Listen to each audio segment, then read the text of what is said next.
ምክንያቱም ሰዎች ገንዘብ ይሰበስባሉ ስቶክ ፕራይሱ ቢጨምርም ዌስት ማኔጅመንት ኤክስፔንስን መደበቅና መቀነስ አይነት ነገር ነበር 10 አመት ቢሆን ይሄ ድርጅት ግን ምን ያደርጋል 20 አመት ነው ሌላቸውን የሚያሳድጉ ካምፓኒዎች ግን ካየር ላይ ነው የሚያመጡት በ2021 ላይ ሞተ ማለት ነው ከተለያዩ ኢንቨስተሮች ገንዘብ ይሰበሰባል ቼርማን ሆኖ ያገለግል ነበር ከትርፍ ነው የሚሰጠው ካሹን አምጥቶ ባንክ ላይ ነበር የሚያስቀምጥ ከዛ 20% በየአመቱ ሰጥሻል ሰው የራሱን ካሽ ነበር የሚወስድ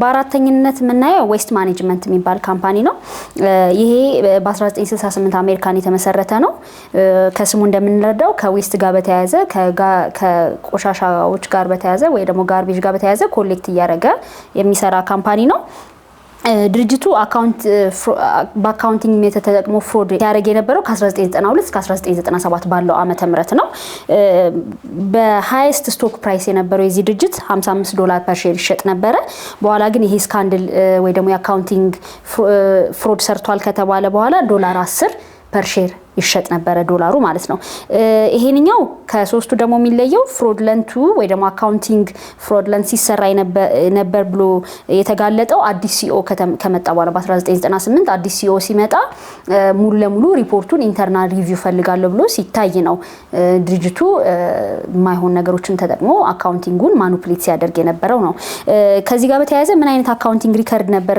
ፍሮድ ነበር ሲሰራ የነበረው ሚሊዮን ሜንሊ የድርጅት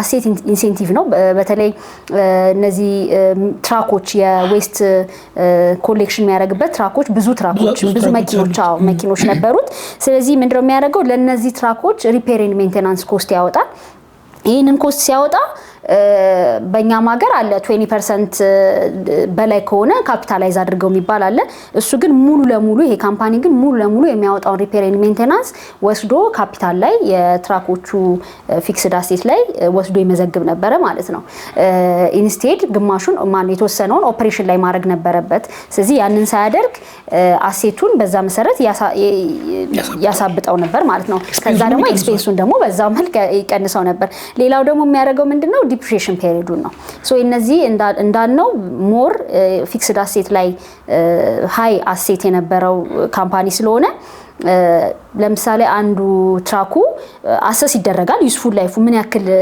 ያገለግላል ተብሎ አሰስ የራሱ የሆነ አሰስ የሚደረግበት ሜካኒዝም አለ ሶ 10 አመት ቢሆን ይሄ ድርጅት ግን ምን ያደርጋል 20 አመት ነው ዩስፉል ላይፉ ወይ ደግሞ ዲፕሪሺየሽን ፔሪዱ ብሎ ይሰራል ከዛ ደግሞ ሰልቫጅ ቫልዩ የምንለው አለ ወይ ደግሞ ይሄ አሴት ሰርቶ መጨረሻ ላይ ስንት ዋጋ ያወጣል የሚል ዋጋ የምንሰራበት ነበር እሱን ደግሞ ምን ያደርጋል 10,000 ቢሆን ለምሳሌ የመጨረሻ ላይ ሊሸጥ ይችላል ተብሎ የሚገመተው ድርጅቱ ግን 20,000 30,000 ያለ ይመዘግብ ነበር ሶ እነዚህ ምዝገባዎች የሚያደርገው ምንድነው በኋላ ላይ ዲፕሪሺየሽን ኤክስፔንስ ሲሰራ ፔሪዱንም ከጨመረ ሰልቫጅ ቫልዩንም ከጨመረ ዲፕሪሺየሽን ኮስቱ ወይ ደግሞ ኤክስፔንስ ብሎ የሚያሳየው ትንሽ ትሆናለች ማለት ነው ያንሳል ስለዚህ እንደዛ በማድረግ ፕሮፊቱን ያሳድግ ነበር በዛ ደግሞ earning per share ስለሚጨምር ስቶክ ፕራይሱ በዛው ሃይ በደንብ ይጨምርለት ነበር ማለት ነው ሶ ይሄንን ማድረግና አንዳንድ ደግሞ በተለይ የተወሰኑ ኤክስፔንሶችን ደግሞ ከሪካርድ ኦሚት ያደርግ ነበር ወይ ደግሞ ያጠፋ ነበር ሳይመዘግብ የቀረበት ጊዜያቶችም አሉ ስለዚህ እነዚህን በማድረግ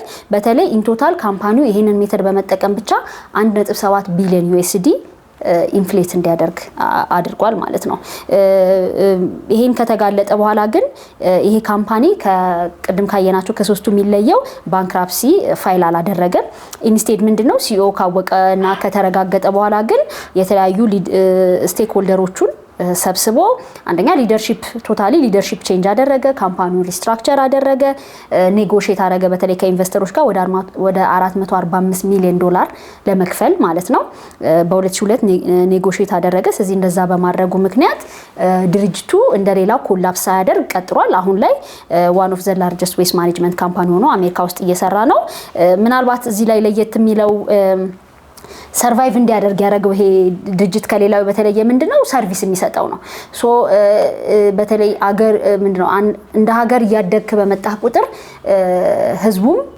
ዌስት የሚወጣው ቆሻሻ እየበለጠ ይመጣል እየጨመረ ይመጣል ለዚህም ለዌስት ማኔጅመንትም የተጠቀመው ምንድነው የሰው ኢንካምም እየጨመረ እየመጣ ነበር አሜሪካን ውስጥ ስለዚህ ዌስቶቹ በጣም እየበዙ ስለመጣ ለሱ ጠቅሞታል ሬቨኒው ስትሪሙ አት ሰም ፖይንት ላይ እንትን አላረገበትም እንደሌላው ዲክላይን አላደረገበትም እንትኖችንም ኢንቨስተሮችንም ወይ ደግሞ ስቴክ ሆልደሮችንም ያሳመነበት ምክንያት አንደኛ ይሄንኛው ነው ሬቨኒው አይቀንስም ነው ሁለተኛ እንደሌሎቹ በጣም ሬቨኒው ላይ ማኑፕሌት አላደረገም ሬቨኒው ኢቺ ዲፕሪሺየሽን የካፒታል ስለነበረ አማውንቱም ሪላቲቭሊ ትንሽ ነበር ከሌሎቹ ኮምፔር ሲደረግ የተወሰነ ነበር የዌስት ማኔጅመንት ስለዚህ በዛ ምክንያት ሰርቫይቭ አድርጎ አሁን ያው ዋን ኦፍ ዘ ቢገስት ካምፓኒ ነው አሜሪካ ላይ ያለው ማለት ነው አሁን ዌስት ማኔጅመንት ላይ እንደገና ምን ረዳው ቅድም ሪቬኒው መጨመር ኤክስፔንስ መቀነስ ብለናል ዌስት ማኔጅመንትም ኤክስፔንስን መደበቅና መቀነስ አይነት ነገር ነበር እንደ አንዳንዴ ስናየው ሪቬኒው መደበቅ የሚባለው ሪቬኒው ማሳደግ ሆን ብሎ ማሳደግ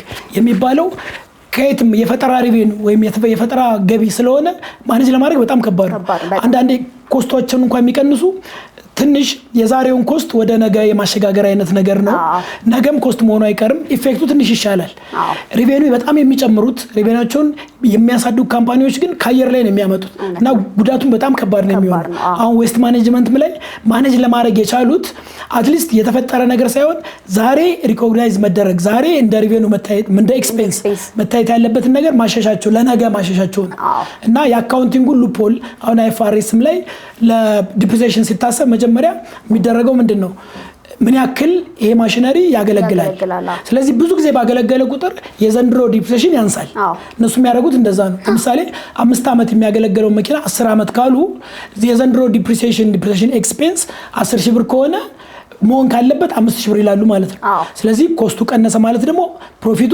ይበልጣል ማለት ነው ፕሮፊቱ በለጠ ማለት ደግሞ ስቶክ ማርኬት ላይ ዋጋው ይበልጣል ማለት ነው ስለዚህ እነሱ የሚያደርጉት ነገር ይሄንን ነው በመጨረሻ የምናየው እንደ ድርጅት ሳይሆን እንደ ፐርሰናል ነው በርኒ ማዶፍ የሚባል አሜሪካን ፋይናንሰር ስቶክ ብሮከር እና ኢንቨስትመንት አድቫይዘር የነበረ ነው ካምፓኒ ነበረው ኢንቨስትመንት ሴኩሪቲስ ላይ የሚሰራ ካምፓኒ ነበረው ይህ ሰው ምንድነው በተለይ early 90s ላይ የናስዳክ ቼርማን ሆኖ ያገለግል ነበር ናስዳክ ማለት አሁን ኢትዮጵያን የራሷ የሆነ ኤክስቼንጅ አቋቁማለች ልክ እንደዛ ሁላ ናስዳክ እና ኒውዮርክ ስቶክ ኤክስቼንጅ አለ ሁለቱ ናቸው አሜሪካ ላይ ቫይብራንት የሆነ ስቶክ ኤክስቼንጅ ያሉት ሶ ናስዳክ ላይ በተለይ ቴክ ጃይንት የሚባሉት ከቴክ ጋር በተያያዙ ስቶካቸውን ትሬድ የሚያደርጉበት አው ሊስት ዳርገው እዛ ትሬድ የሚደረገው የነሱ ስቶክ ናስዳክ ላይ ነው ሶ ይሄ ሰው በጣም የተከበረ አንቱታን ያተረፈ ሰው ነው የዛ የናስዳክ ቼርማን ስለነበር ማለት ነው ምንድነው የሚያደርገው በኢንቨስትመንት ሴኩሪቲ የራሱ ኢንቨስትመንት ሴኩሪቲ ላይ አንተ ካሽን ተሰጠዋለህ አምነሃው ማለት ነው ያንን ካሽ የተለያዩ ሼሮች ላይ እሱ ዕውቀት ስላለው የተለያዩ ሼሮች ላይ ወይ ደግሞ የተለያዩ ቦንዶች ላይ ሊሆን ይችላል አሉ የተባሉ ሴኩሪቲዎች ላይ ኢንቨስት አድርጎ ሪተርን ያመጣልሃል ነው ሶ አላማው ይሄንኛው ነው በጣም ታዋቂ ከመሆኑ የተነሳ ዝም ብለ ሄደህ እሱ ጋር ካምፓኒ እሺ ብሎ አይቀበልም ነበር በሰው ተጠይቆ ተለምኖ ሁላ ነበር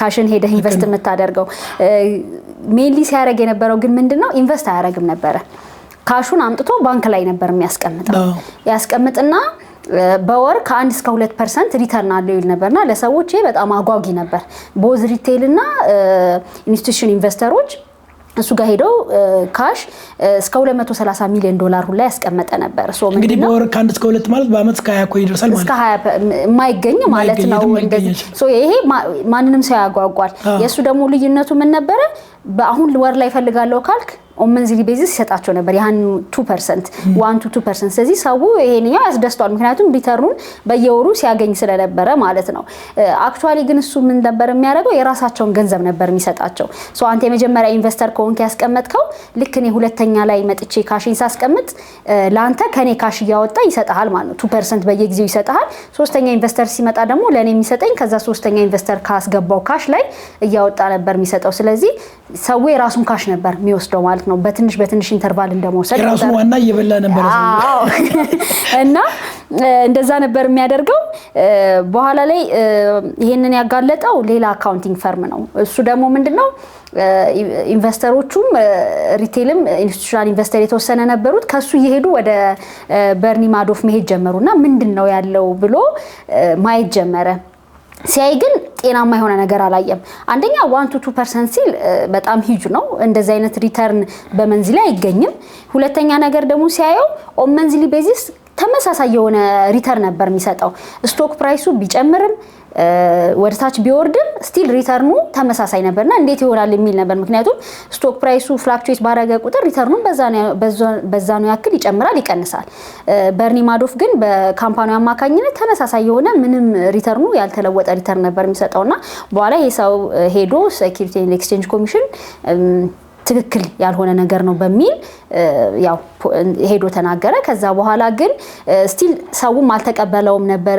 በተለይ ማነው ሴኩሪቲ ኤንድ ኤክስቼንጅ ኮሚሽን በቂ የሆነ ኢንፎርሜሽን አልሰጠህንም ብለው ለተከታታይ አመት ቢነግራቸውም አልተቀበሉትም ነበር። ምክንያቱም በርኒ ማዶፍ ማለት በጣም ሪስፔክትድ የሆነ ኢንቨስተር ስለነበረ ማለት ነው። በራሱ ጊዜ ግን ምን ሆነ 2008 ዓመተ ምህረት ላይ ፋይናንሻል ክራይሲስ መጣ። ሲመጣ ማንም ኢንቨስተር ተመልሶ እንካ አርግልኝ የሚለው አልነበር። ምክንያቱም ሁሉም ካሹን ሆልድ ማድረግ ነበር የሚፈልገው። የዛን ጊዜ የመጨረሻ ኢንቨስተር መጥቶ ለሌላ የሚሰጥበት ካሽ አልነበረውም ማለት ነው። ስለዚህ በራሱ ጊዜ ፋይናንሻል ክራይሲሱ ራሱ ስለቸገረው ኢንቨስተሮችን ሄዶ ቢጠይቅም ማንም የሚሰጠው ስላልነበር ያው የኢንቨስተሮች ገንዘብ ቀረ ማለት ነው። በዚህ ምክንያት ኢንቨስተሮች እስከ 64 ቢሊዮን ዩኤስዲ ድረስ ሎስ አድርገው ነበረ።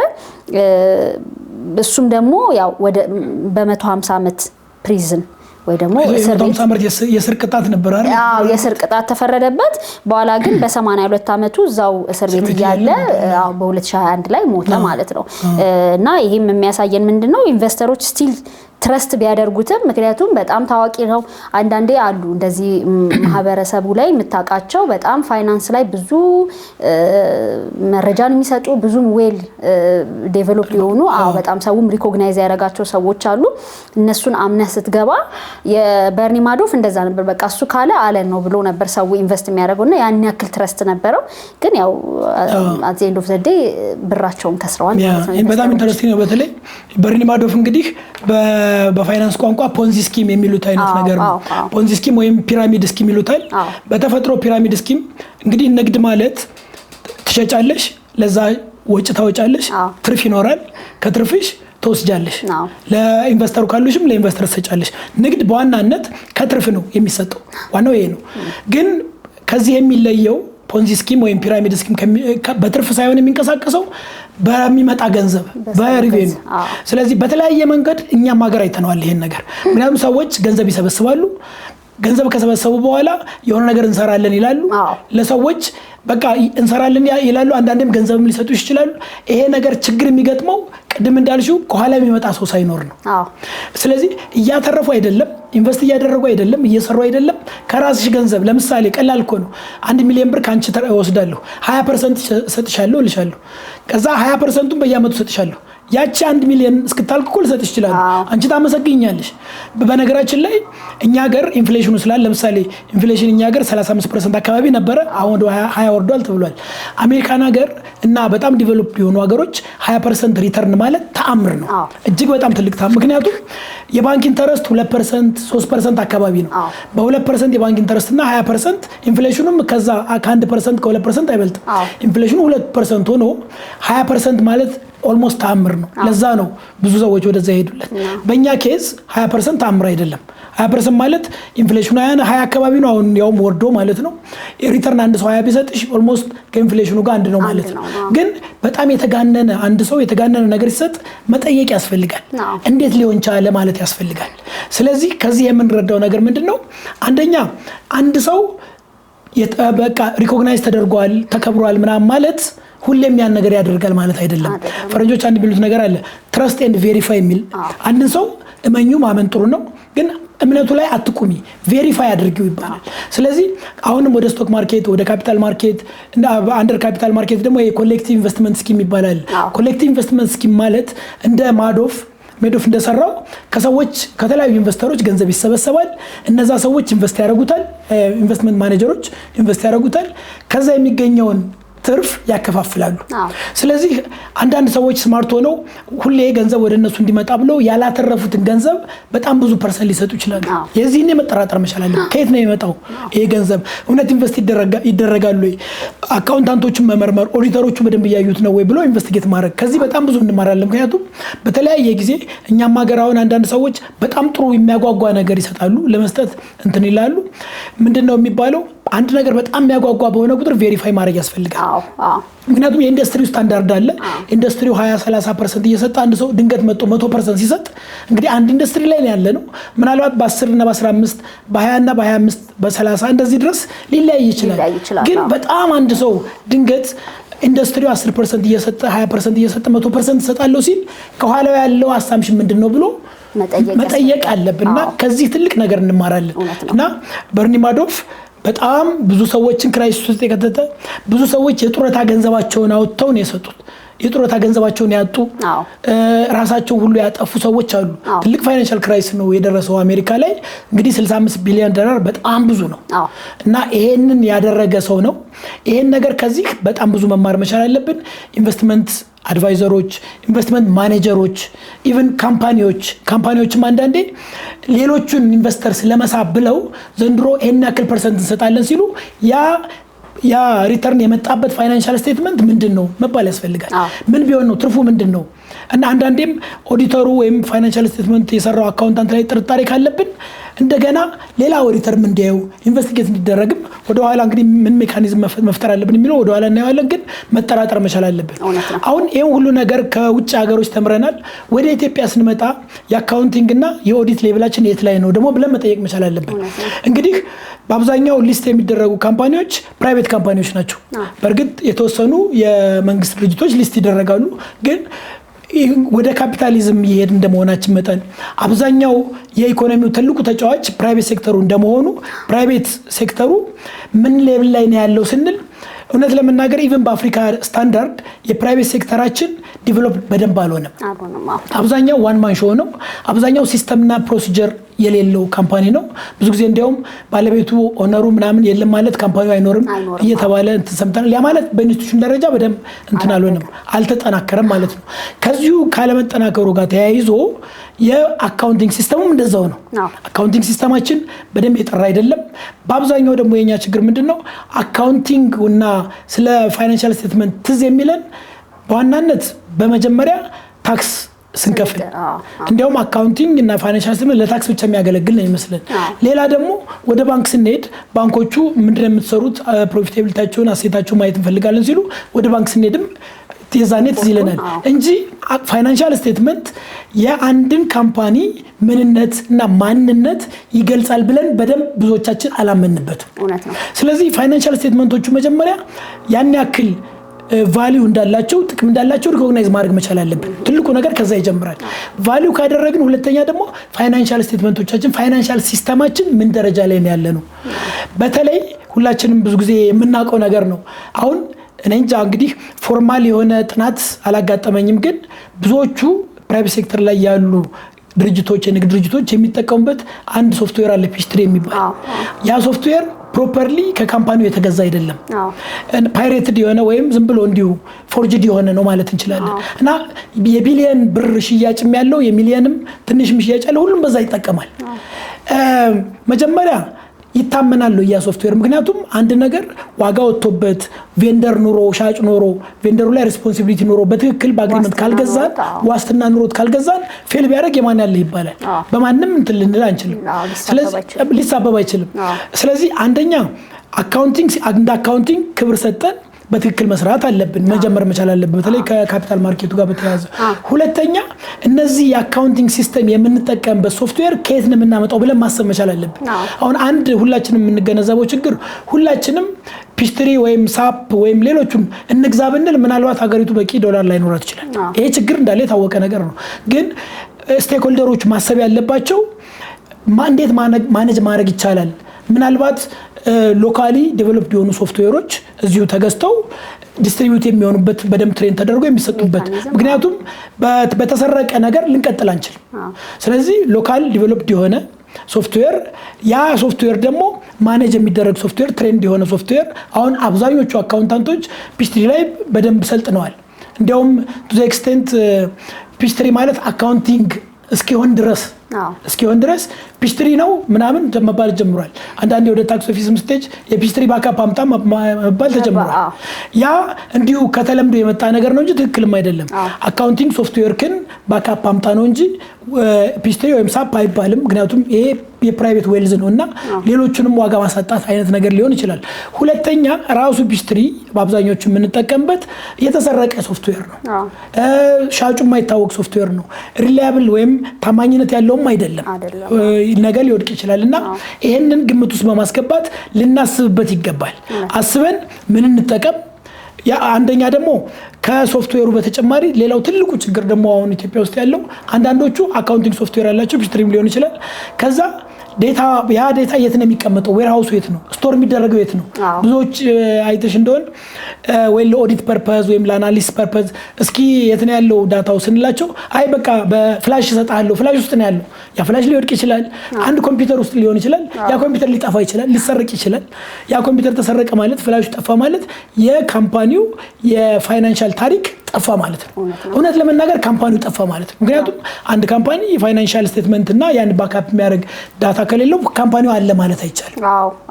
ስለዚህ ማሰብ ያለብን ሊጋል የሆነ የሚታመን ሶፍትዌር እና ሲስተም ማዘጋጀት፣ ሁለተኛ ደግሞ ዳታቤዝ ማዘጋጀት መቻል አለብን። እያንዳንዱ ካምፓኒ በራሱ ሰርቨር ኖሮት ዳታቤዝ ኖሮት አፎርድ ላያደርግ ይችላል። ግን ምናልባት አሁን ያለው ጥሩ አጋጣሚ ምንድነው ኢትዮ ቴሌኮምን ጨምሮ ሌሎች የዳታ ዌርሃውስ ሰርቪስ የሚሰጡ አሉ። ዳታሽን እዛ ለማስቀመጥ አሁን ካምፓኒዎች እዚህ ሀገር የውጭም የሀገር ውስጥ ካምፓኒዎች አሉ እና እዛ ላይ ፕሮፐርሊ ያ ነገር መቀመጥ መቻል አለበት። ያ ከሌለ አሁን ለታክስ ፐርፐዝ፣ ለቫሉዌሽን ፐርፐዝ፣ ለተለያየ ነገሮች ካምፓኒው ራሱ ካምፓኒዎች እኮ ከአንድ ሰው ወደ ሌላ ሰው ይተላለፋሉ። ሲተላለፉ ምን ታይቶ ነው ካምፓኒዎች የሚተላለፉት? የሁሉ ችግር ይመጣል። ዳታቸው ያስፈልጋል። ስለዚህ አንደኛ ሶፍትዌሮች ላይ ማሰብ መጀመር አለብን። ሁለተኛ ያ ዳታ የሚቀመጥበት አስተማማኝ በሆነ መልኩ የሚቀመጥበት የዳታ ዌርሃውስ ያስፈልገናል። ያንንም የሚሰጡ ፕሮቫይደሮች መኖር መቻል አለባቸው። ስለዚህ እዛ ላይ አስበን አሁን ቅድም እኮ ያልናቸው ያወራናቸው ታሪኮች በጣም ዴቨሎፕድ የሆኑ ሀገሮች ሲስተማቸው የሚጠቀሙት ሲስተም በጣም ሶፊስቲኬትድ የሆነ አድቫንስድ የሆነ የሚጠቀሙ ሰዎች ናቸው። እነሱ ሰዎች ያጋጠማቸው እኛ ምን ሊያጋጥመን ይችላል ብለን ማሰብ። አሁን ጊዜው አልረፈደም። ብዙ ደግሞ የአይቲ ባለሙያዎች አሉን፣ የአካውንቲንግ ባለሙያዎች አሉን፣ ዳታቤዝ ማኔጅመንት የሚሰሩ ሰዎች አሉ፣ ዳታ ዌርሃውስ አሁን ደግሞ ብዙ ካምፓኒዎች አሉ። ስለዚህ እነሱን መጠቀም በደንብ እንችላለን፣ ግን ካላሰብንበት ብዙ ልናደርግ እንችላለን። ከዚህ በተጨማሪ ግን እንዳልከው በተለይ አሁን ሜን ፎከሳችን ምንድነው? ወደፊት ካፒታል ማርኬቱ ላይ ወይ ደግሞ ኤክስቼንጅ ላይ ሊስትድ ይሆናሉ ብለን ነው የምናስበው። አብዛኛው ካምፓኒ እንዳልከው ገቨርንመንትም ፕራይቬት ሴክተር የሆኑት ፕራይቬት ሴክተር እንዳልከው ነው። በተለይ ማኔጅመንቱ እዛ ላይ ነው የሚያበቃው። ማኔጅመንቱ የሆነ ነገር አለ ከተባለ ወደ ታች ሲዋረድ በቃ ማኔጅመንቱ በፈለገው ምክንያት በፈለገው ሁኔታ መመዝገብ የሚታይበት ሁኔታ አለ። እንዲሁም ደግሞ ካምፓኒዎች ሂሳባቸውን ፋይናንሻል ስቴትመንታቸውን ለባንክ ፐርፐዝ እንዳልከው ለብድር ወይ ደግሞ ለታክስ ፐርፐዝ ብቻ ነው የሚጠቀሙበት እንጂ ኳርተርሊ ሪፖርት በደንብ ወስደው ድርጅቴ ምን ላይ ነው ያለው ምንድነው የሚያሳየው የሚለውን ነገር አልተለመደም። ያ ስላልተለመደ በዛ ባልተለመደበት ላይ ቶሎ ብለ ወደ ካፒታል ማርኬቱ ብትገባ ያ የኢንተርናል ኮንትሮል ሲስተም ወይ ደግሞ ያ ሲስተም ካሁኑ ዲዛይን ካላደረክለት በኋላ ላይ ችግር ይፈጥራል። አሁን ላይ ሰዎችን ሰብስበ ምን ያክል ትረስት ታደርጋቸዋለህ እነዚህ ፕራይቬት ሊሚትድ ካምፓኒ ቢወጡ ብትል አብዛኛው ሰው ትረስት አያደርግም።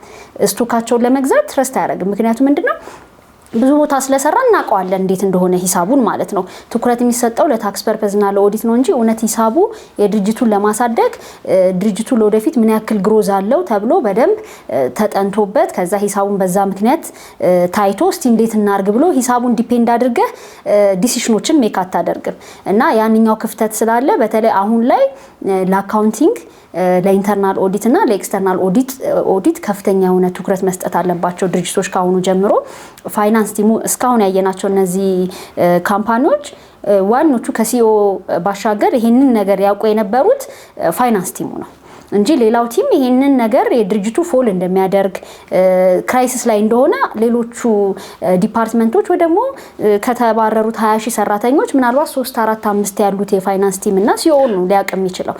ሌሎቹ ግን ድርጅቱ እንደሚቀጥልና ጤናማ ሁኔታ ላይ እንዳለ ነው የሚያውቁት። ስለዚህ ይህ ማለት ምንድነው ፋይናንስ ቲምህ በጣም ስትሮንግ እና ኢንተግሪቲ ያለው ኦነስትሊ የሚሰራና እውቀት በደንብ ፕሮፌሽናል ያለው ኤክስፐርት የሆነ የፋይናንስ ቲም ሊኖርህ ይገባል። ዋይ ብሎ የሚጠይቅ መሆን አለበት እንጂ ሲኢኦ ወይ ደግሞ ፋይናንሱ ዝም ብለህ አሳልፍ ይሄን ሪከርድ አሳልፈ ሲል ያለምንም ሳፖርቲንግ ዶክመንት ያለምንም መረጃ የሚታለፍበት አጋጣሚዎች ያየነው አለ ድርጅቶች ላይ። ሶ ምንድነው ሲባል ያው ከላይ አስተላልፍ ስለተባለ ነው ተብሎ ያለምንም ዶክመንቶች የሚያልፉበት ሁኔታ አለ።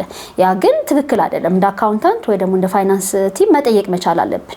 ያው የራሱ የሆነ በስራችን ላይ እንትን ሊመጣብን ይችላል፣ ቻሌንጅ ሊመጣብን ይችላል። አዎ ግን ቢያንስ ከኛ ግን አትሊስት መጠየቅ ምንድነው ያለው ሁኔታ በመረጃ ካልሆነ አልመዘግብም ማለት አለበት። ፋይናንስ ቲሙ ማወቅ አለበት ስለሚመዘግበው ነገር።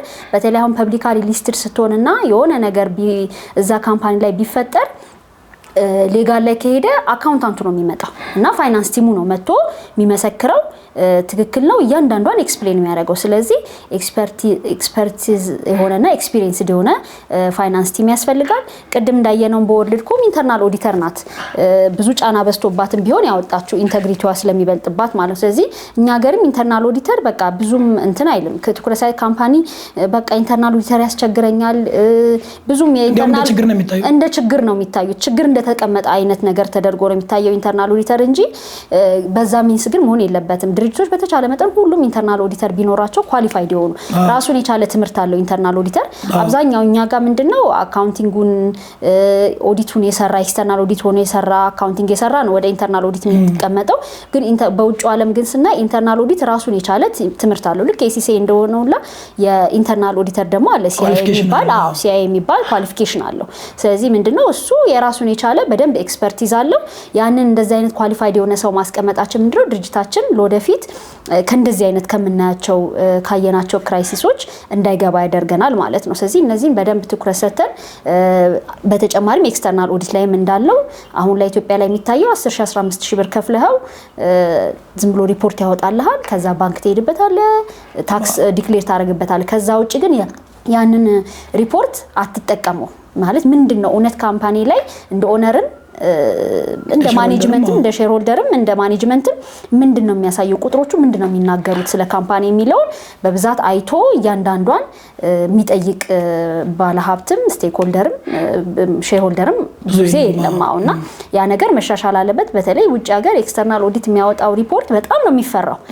ምንድነው የሚያወጣው ተብሎ ነው በቃ በጣም እንትን የሚባለው። ለዛ ምንድነው በተለይ ፐብሊክ ሊስትድ የሆኑ ካምፓኒዎች እንደ ትልቅ ነው የሚጠበቀው ሪፖርቱ። ኦዲተሩ በጣም ነው የሚከበረው። ያ ኦዲት ሪፖርት ማለት በቃ ለብዙ ስቴክ ሆልደሮች ለስቶክ ፕራይስ ማደግ ለስቴክ ሆልደሮች ዲሲሽን ለማድረግ የሚጠቀሙበት ሪፖርት ነው፣ የሚያምኑት ሪፖርት ነው። ስለዚህ በዛ መልኩ ነው እኛም ሀገር ኤክስተርናል ኦዲቶች መታመን ያለባቸው። እንዲሁም ደግሞ ለነሱ የምንሰጠው ቫልዩም በዛው ያክል መሆን አለበት እንጂ ከኦዲተር ጋር በዋጋ ብቻ ተደራድረን 10,000 5,000 እያልን ብቻ ምን መርጠው መሆን የለበትም። በደንብ ስራውን በደንብ የሚሰሩ ኦዲተሮች በደንብ የኛን ድርጅት በደንብ አሳይተውን መሻሻል ያለበትን እንድንሻሻል የሚያደርገን ሪፖርት የሚያወጡ ኦዲተሮችን መምረጥ ነው እንጂ ትንሽ ገንዘብ ብቻ ከፍሎ ለመገላገል አይነት ነገር መሆን የለበትም። እነዚህ በደንብ በተለይ ኢትዮጵያ ላይ እኛ ሀገር ላይ የምናያቸው ክፍተቶች ናቸው ከአካውንቲንግ እና ከኦዲቲንግ ጋር በተያያዘ ማለት ነው። ሌላው ግን ቅድም ያልኩት አለ ዊስል ብሎወር ብለን ያልነው ካምፓኒ ላይ ዊስል ብሎወሮች ናቸው ያወጡት ዋይር ካርድ ችግሮቹን ጠቋሚ ማለት ነው። አዎ ምንድነው ይሄ ብዙ ጊዜ ውጭ ሀገር ኢንከሬጅ ይደረጋል። ዊስል ብሎወር ዋና አለማችን እንደዚህ አይነት ሰራተኞች ኢንከሬጅ የሚደረጉት ምንድነው የስቴክ ሆልደሮችን በተለይ የካምፓኒውን ህልውና አደጋ ላይ የሚከት ከሆነ ስቴክ ሆልደሮች ይሄ መረጃ ለነሱ የሚጠቅም ከሆነ ዛት ሚንስ ምንድነው እንደ ኢንቨስተር አገኝበታለሁ ብለህ ነው አትከታተልም። ዴይሊ የሚሰራውን የካምፓኒን አትከታተልም። እንደ ኢንቨስተር ሪተርንህን ነው የምትጠብቀው ወይ ደግሞ የስቶክ ፕራይስ እድገቱን ነው የምትጠብቀው። ስለዚህ እንደ ድርጅት ችግር ካለው ልታቂ ይገባል። ምክንያቱም አንተም ኢንቨስትመንት ስለሆነ የራስን የሆነ ዲሲሽን ሜክ እንድታረግ ማለት ነው። ስለዚህ ዊስል ብሎወሮች ሁሉ ጊዜ ኢንከሬጅ ይደረጋሉ። የሚደረጉበት ምክንያት ምንድነው እንደዚህ በጣም ኪ የሆነ ኢሹ ሲኖር አፍሮንት መተው እንዲናገሩ ማለት ነው። ብዙ ጊዜ በተለይ በፊት ስራቸውን እስከ ማጣት ይደርሱ ነበረ፣ ምክንያቱም ማኔጅመንት ጋር ሄደው ስለሚናገሩ። አሁን ግን የተለያዩ ሜካኒዝሞችን ተጠቅመው ማንነቱ ሳይታወቅ ያ ሰው ኢንፎርሜሽኖችን እንዲሰጡ ካምፓኒዎች የተለያዩ ስትራቴጂዎችን ዘርግተው ለዊስል ብሎሮች የተለያዩ ሜካኒዝሞችን እየተጠቀሙ ነው። በሶፍትዌርም ተጠቅሞ አኖኒመስ በሆነ መልኩ እዛ ላይ ያለውን ችግር ሼር ማድረግ ይችላሉ። ስለዚህ እንደዚህ አይነት ሰራተኞች ኢንከሬጅ ይደረጋሉ። ይሄንንም ወደ ኢትዮጵያ አዶፕት ማድረግ አለብን። ያለው ነገር ምንድነው? በተለይ ፐብሊክሊ ሊስትድ ከሆንክ የብዙ ስቴክሆልደሮች አይን ነው ያለው ያ ካምፓኒ። ስለዚህ ሰራተኞች ሲሰሩ ለዛ ካምፓኒ ብቻ ሳይሆን ለኢንቨስተሮች፣ ለባንኮች፣ ለተለያዩ ተጠሪ እንደሆኑ አድርገው ማሰብ መቻል አለባቸው እዛ ካምፓኒ ላይ ሲሰሩ ማለት ነው። አይ ቲንክ መጨረሻ ላይ ምናልባት ልናነሳ የምንችለው በትልቅ ተቋማት ደረጃ በተለይ በዩኒቨርሲቲዎች ደረጃ አካውንቲንጉን ተመርቀህ ብትወጣ አክቹአሊ የምትሰራቸው ስራዎች ግን ይለያሉ። ምንድነው የሚለውን አመዘጋገብ ብቻ ሳይሆን ምንድነው ስታንዳርዶቹ፣ ምንድነው ኢትዮጵያ የምትከተለው የሚለውን አሁን ድሮ ዝም ብለን ጋፕ ነው እየተባለ ይባል ነበር። ሎካል ጋፕ ይሁን የአሜሪካን ጋፕ ይሁን የምንጠቀመው ምንድነውስ ጋፕ ያለው አይታወቅም። አይ ጋፕ ነው የምንጠቀመው ብቻ እየተባለ ዝም ብሎ ይሰራ ነበር አካውንቲንግ። አሁን ግን በደንብ ዲፋይን ተደርጓል። አቤም የራሱ የሆነ አይፋሬስ መጠቀም እንዳለብን ማን ምን ማሟላት አለባቸው የሚሉትን አውጥቷል መረጃ። ስለዚህ በዛ መሰረት እኛም ደግሞ እንደ አካውንቲንግ እና እንደ ፋይናንስ ቲም ይሄንን ማወቅ አለብን፣ ምንድናቸው ስታንዳርዶቹ የሚሉትን ማለት ነው። ያንን ለማድረግ እንደ ካሪኩለም በተለይ አሁን አይፋሬስ ምንድነው የሚባለው እንደ አንድ የአካውንቲንግ ኤንድ ፋይናንስ ዲፓርትመንቶች ይሄንን እንደ አንድ ሳብጀክት አድርገው ክሬዲት አወር ሰጥተው ቢከቱት። ምክንያቱም ሲወጡ አሁን ካየ ብዙ ጊዜ አይፋሬስ ለኮንሰልታንት ይሰጣል ወይ እኛ እንሰራለን ለካምፓኒዎች እንሰራላቸዋለን። አካውንታንቶቹ ግን በደንብ አያውቁትም ያንን። ሶ ምንድነው በየአመቱ ወይ ኤክስተርናል ኦዲት ሪፖርት ኤክስተርናል ኦዲተር ሲመጣ ያስተካክልላቸዋል፣ እንዳለው ያስቀምጡታል፣ አይነኩትም። በተለይ ይሄ አይፋሬስ ስታንዳርዱ ኢምፕሊመንት ሊደረግባቸው የሚችሉ አይተሞችን እንዳለ ያስቀምጡትና ወይ ኤክስተርናል ኦዲተር መጥቶ ያስተካክልላቸዋል። ያንን ነው የሚያደርጉት። ግን እንደዛ ቀጣይነት አይኖረውም። ፐብሊካሊ ሊስትድ ስትሆን ስታንዳርዶች በየጊዜው ይለወጣሉ። ስለዚህ ሁላችንም አፕዴት ማድረግ አለብን ራሳችን። እንደ አካውንቲንግ እና እንደ ፋይናንስ ቲምም ኤክስተርናል ኦዲተር እና ኤክስተርናል ኮንሰልታንት ላይ ብቻ ዲፔንድ ማድረግ የለብንም። ሁላችንም ያንን ኮንሰፕት ልናቅ ይገባናል። ስለዚህ ይሄንን እንደ ዩኒቨርሲቲ እንደ ካሪኩለም ቢሰጠው እንደ አንድ ሳብጀክት አድርጎ ቢሰጠው በተለይ ጥሩ ይሆናል። ከዛ ጋር ተያይዞ ግን ሜካኒዝሞች በተለይ ይሄ አክቹዋሊ ኤክስፒሪየንሱን ተማሪው የሚያይበት ሜካኒዝም በተለይ ዩኒቨርሲቲዎች ላይ ቢፈጠር ከካምፓኒዎች ጋር በመተባበር ምንድነው የሚሰራው ብሎ እንደ ኢንተርንሺፕም ሊሰጥ ይችላል። ተመርቀው ከመውጣታቸው በፊት ያንን አይተው ራሱን በቻለ በተወሰነ ክሬዲት አወር አድርጎም ኢንተርንሺፕ ያዩትን ነገር አካውንቲንግ ኢምፕሊመንት እንዲያደርጉት ማለት ነው። ሶ ተመርቀው ሲወጡ ብቁ የሆነ ባለሙያ ይሆናሉ። ዝም ብለው ወጥተው ብቻ እቺ አካውንቲንግ ዴቢት ክሬዲት ላይ ብቻ አይደለም። አካውንቲንግ ቢዮንድ ነው። ቀደም እንዳየነው ሲፒኦዎች ናቸው ስታንዳርድ ሉፕሆል እያወጡ ሁላ ያንን ክፍተት እንደዚህ ሲያደርጉ የነበሩ። ስለዚህ ከዴቢትና ክሬዲት ያለፈ ነው አካውንታንት፣ ብዙ ነገር አለው። ስለዚህ ፐብሊካሊ ሊስትድ የሆነ ካምፓኒ ላይ ስትቀጠር ደግሞ የብዙ ስቴክሆልደሮች አይን አንተ ላይ ፋይናንስ ቲሙ ላይም ስለሚሆን በዛ ሌቭል ራሳችንን ማዘጋጀትና ያሉትን ስታንዳርዶች ምንድናቸው፣ ፋይናንሻል ስቴትመንቱ ምንድነው፣ የኤክስተርናል ኦዲት ሪፖርት እስኪያቀርብልን ብቻ ሳይሆን ፋይናንሻል ስቴትመንት ፋይናንስ ቲሙ ራሱ በደንብ አድርጎ አዘጋጅቶ እያንዳንዱን አይተሞች አውቆ መዘጋጀት አለበት የሚል እምነት አለኝ። በጣም ጥሩ። በተለይ አሁን ቅድም እንዳልሽው አካውንታንቶች ኃላፊነታቸው ወደ ሊስትድ ወደ ሆኑ ካምፓኒዎች ስንሄድ እንግዲህ አንድ ካምፓኒ ሊስትድ ሆኖ ስቶክ ማርኬት ላይ ይሸጣል ማለት እዛ ላይ ኢንቨስት የሚያደርጉት ሀብታም ሰዎችም ላይሆኑ ይችላሉ። በጣም ኖርማል ስራ የሚሰሩ ትናንሽ ገንዘብ የሚያገኙ 1000 ብር 100 ብር ካላቸው አንድ ስቶክ ሁለት ስቶክ ሊገዙ ይችላሉ። የነዛ ሰው ሁሉ ኃላፊነት አለባቸው። ስለዚህ ወደ ካፒታል ማርኬቱ ስንመጣ አሁን የአካውንቲንግ ሮል በተለይ የኦዲተሮች ሮል የሚበልጠው ምንድነው? በፊት አንድ ኦዲተር ይመጣል፣ አንድ ካምፓኒ ኦዲት ላድርግልህ ይለዋል። በአብዛኛው ኦነር ማኔጅድ የሆነ ካምፓኒ ስለሆነ እኔ ድርጅቱን አውቀዋለሁ፣ አንተ መጥተህ የምትነግረኝ ብዙ ቫልዩ አይኖርም። ቫልዩ ስለማይጠብቁ ኦነሮቹ እና ማኔጀሮቹ ቫልዩ ካልጠበቅሽ ደግሞ ብዙ ገንዘብ ለመክፈል ፈቃደኛ አይደለሽም። አሁን ግን ወደ ስቶክ ማርኬት ስንሄድ ኦነሩና ማኔጀሩ ይለያያል። ኦነሮቹ ማለት ሼርሆልደሮች ናቸው። እነዛ ሼርሆልደሮች ካምፓኒው ጋር ደርሰው ላያውቁ ይችላሉ። ስለ ካምፓኒ ምንም የሚያውቁት ነገር የለም። ስለዚህ ኢንዲፔንደንት የሆነ ነፃ የሆነ እና አቋሙም ደግሞ ፕሮፌሽናል የሆነ አቋምና ትክክለኛ አካውንቲንግ የሚያቅሰው ኦዲት ያደረገው ካፓሲቲው ያለው ብቃቱ ያለው ሰው ኦዲት ያደረገው እንዲነግረው ይፈልጋል። ስለዚህ የድሮው ነገር ይረሳና አሁን የዋጋ ጉዳይ ሳይሆን ኦዲተር መምረጥ ማን ነው ትክክለኛ ኦዲተር ያለውን ነገር ተጠቅሞ ትክክለኛ ስለ ካምፓኒው የሚነግረኝ ነው አሁን ጥያቄው። ስለዚህ ከዋጋ ወደ ኳሊቲ እንመጣለን ማለት ነው። እነዚህ ኦዲተሮች የማ ኤጀንት የማተላላኪዎች ናቸው ስንል የሼር ሆልደሮች ናቸው። ትልቅ ኃላፊነት አለባቸው። ስለዚህ ብዙ ጊዜ አሁን ሼር ሆልደሮች ላይ ይሄ ካሁንም በፊት ኢቭን ስቶክ ማርኬቱ ካፒታል ማርኬቱም ሳይመጣ ሼር ካምፓኒዎች አሉ እኛ ሀገር በአመት አንዴ የሼር ሆልደሮች ስብሰባ ይኖራል። ይሰበሰቡና አንደኛው ዋናው የሚያደርጉት ነገር የኦዲተሮች መረጣ ነው። ብዙ ጊዜ ሰው እዛ ላይ የሚሳሳተው ምንድነው ይሄን ኦዲተሮች መረጣ እንደ ትልቅ ነገር አይታይም። ግን የነሱ ኤጀንቶች እነሱን ወክለው ካምፓኒውን የሚያዩላቸው እነዚህ ናቸው። ስለዚህ ከምንም የበለጠ ማን ነው ጥሩ ኦዲተር ማን ነው ለኔ በትክክል የሚሰራልኝ ኢንዲፔንደንት የሆነ ካፓሲቲ ያለው ብሎ እዚህ ይሄ መረጣው ላይ ትልቅ ትኩረት መስጠት መቻል አለባቸው። እና አንድም የኦዲተሮች አሁን ቻሌንጃቸው ብዙ ጊዜ የሆነ ስራ ይሰራል ለስራው የሚመጥን ገንዘብ አይከፈልም። ስለዚህ ኦዲተሮቹ ሰርቫይቭ ለማድረግ ያላቸው አማራጭ በተቻለ መጠን 10 ሰው የሚያስፈልገው ከሆነ 3-4 ሰው ይመደባል።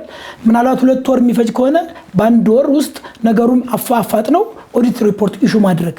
አንዳንዴ ፍርድ በሰርቫይቭ ያደርጉም እንደዛ ካልሆነ ምክንያቱም የሚከፈላቸው ነገር በጣም ትንሽ ነው። ግን ስራቸውን እውቅና ተሰጥቶት በደንብ ተከፍሏቸው ኳሊቲ ያለው ካፓሲቲ ያለው ኦዲተር እና ኦዲት ቴክኖሎጂ አንድም ደግሞ ቅድም ካነሳ ነው ጋር አሁን ዓለም በጣም ዲቨሎፕ ያደረጋቸው የኦዲት ሶፍትዌሮች አሉ። እውነት ለመናገር ማንኛውም አፍሪካ ሀገር ራሱ ኦዲት የሚሰራው በኦዲት ሶፍትዌር ነው። እኛ ሀገር ብዙ ኦዲተሮች እንደማይጠቀሙ እናውቃለን። የተወሰኑ ኦዲተሮች ናቸው የሚጠቀሙት። የራሱ ትልቅ ችግር ነው። ምክንያቱም እንደው ከመንጋ ብናወራድ ድሮ ኮምፒውተር ሳይመጣ አካውንቲንግ እንሰራ ነበር። እንደዚህ በመዝገብ ምናምን ተደርጓል። እሱና ኮምፒውተር ከመጣ በኋላ ያለው ልዩነትና ኦዲት ሶፍትዌርና መጠቀምና ለመጠቀም ኦልሞስት ከዛ ጋር እኩል ነው። በጣም ብዙ ስራ ይሄ ኖርማል ብዙ ጊዜ የሚፈልገውን ታይም የሚፈልገውን ያቀልላቸዋል።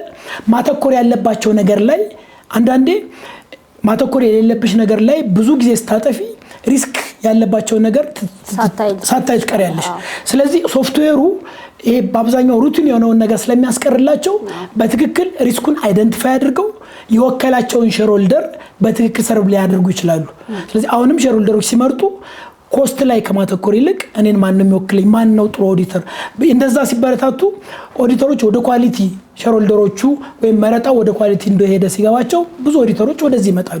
አሁን አብዛኛው ኦዲተር ዋን ማን ሾው የሚባል ባለ አንድ ሰው ባለ ሁለት ሰው የሆኑት ወደፊት ደግሞ አንድ ላይ ሆነው ትልቅ የኦዲት ኢንስቲትዩሽን ይፈጥሩና ትልቅ መሆናቸው ካፓሲቲ ይፈጥርላቸው።